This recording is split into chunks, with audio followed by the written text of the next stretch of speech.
Kenapa anda panggil Barakah Auto Glass? Mesti ada sebab. Kia Sorento tahun 2023 dah siap. So mari sini kita tanya owner. Bang, Assalamualaikum bang. Waalaikumsalam. Bang, nama apa tahu bang? Hilmi. Hilmi. Mana orang PD?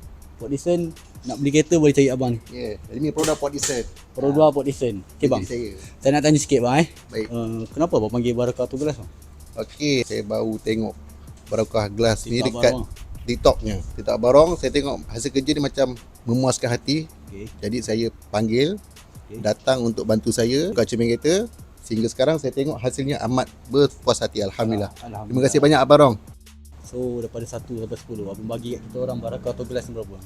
Hasil kerja saya tengok sekarang ni, saya bagi 10/10. Kalau ada lebih, saya nak bagi lebih tu. Alhamdulillah, terima kasih. Memang banyak, best. bang. Tip top. Terima kasih banyak bang. Alhamdulillah. Okay bang. Guys, so korang yang mana tak ada masa nak tukar cermin kereta, boleh contact Barakah Auto Glass. Bagi. Jangan lupa Pro 2 Lukut.